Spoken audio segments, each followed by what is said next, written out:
Good evening, folks. Tonight we have a problem that looks a little unusual. We're given that the product of two positive integers is 12 factorial, a large number, and we're also given that we have reduced fractions. We're trying to count the number of reduced fractions that are less than 1.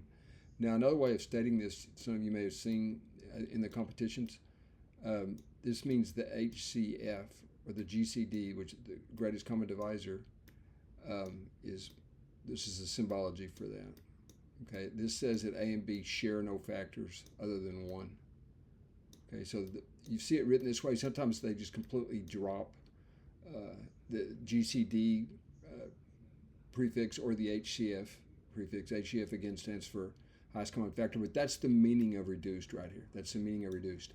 Now again, this is a combinatorics problem. It's similar to an SMO Senior problem that I was watching one day.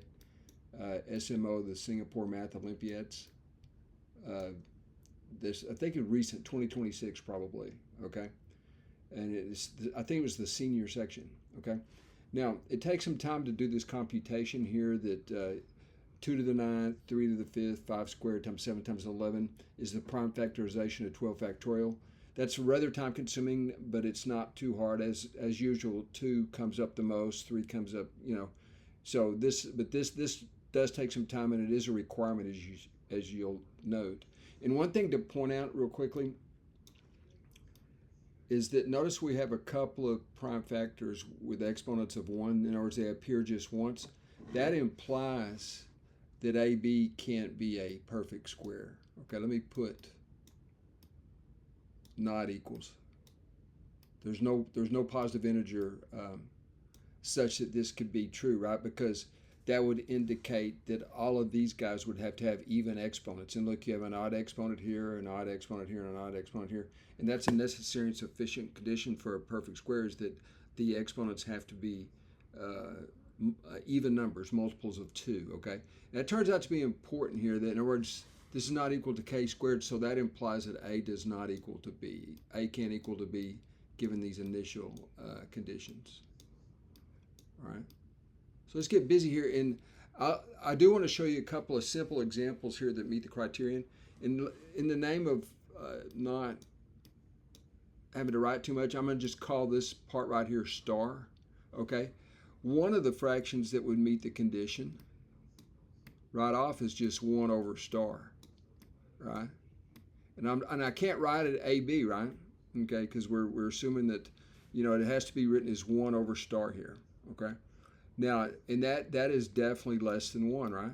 So we have 1 right now just by looking at it. And notice this implies that star itself would be greater than 1. And I'll write it like this for emphasis. And this is it. These are the only possibilities because they can't be equal to each other, right? So that's kind of cool already. So already we know there's at least 1 right here. There's at least 1. So the rest of it, this buildup hopefully is going to make it pretty clear how the rest of this works out.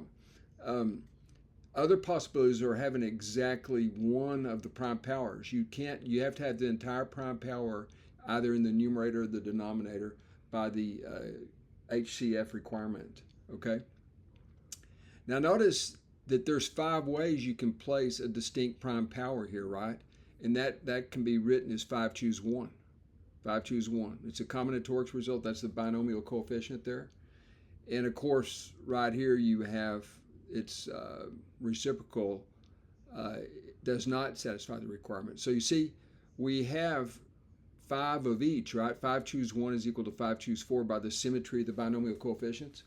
But only one of those binomial, and whichever one you want to say, it's just a convention. Whichever one you want to pick to be the top or the bottom, you have to decide whether it's the top or the bottom that you're emphasizing. It makes no difference.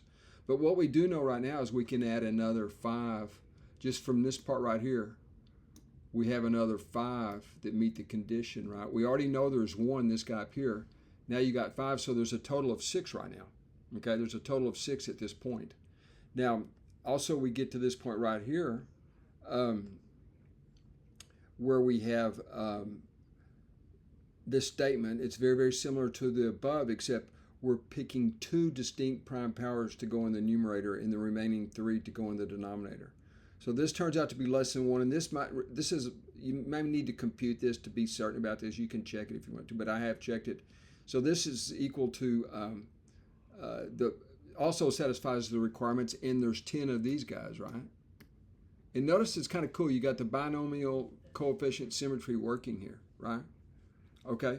So what do we have right now? This takes care of everything, actually, you see, because we have 10 here, we have 5 here, and we have 1 up here. This guy right here. So the answer to the question would be 16. Let me circle it. All right. 16 is the answer to this question. All right. Now, you didn't necessarily need the binomial coefficients to do this, but it does underscore something else that's quite interesting that you learned in a discrete math class. And that's the fact that if you do all of these, let's do 5 choose 0 plus 5 choose 1. And this is something that just follows very quickly from the binomial. If you're familiar with the structure of the binomial expansion, what I'm going to write down here is the sum of all these binomial coefficients has to equal to 2 to the 5th in this case. So it would be, 5 choose 3. I have to fight hard not to write that as a fraction sometimes. It's instinctive. But you have 5, 4. 5 choose 4, and then 5 choose 5. All right. And again, if you're visualizing the binomial theorem, you know this is, you would have 1 plus 1 raised to the n power, but that proves that this adds up to 2 to the 5th power.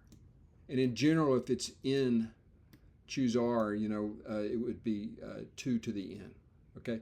So 2 to the 5th is 32 total. Right, but only half of them meet the requirements of the problem. So it's kind of cool. You could look at it theoretically from the binomial expansion, or you could reason through all of this pretty quickly, and count them all out. But this kind of simplifies matters rather than directly enumerating all the possibilities.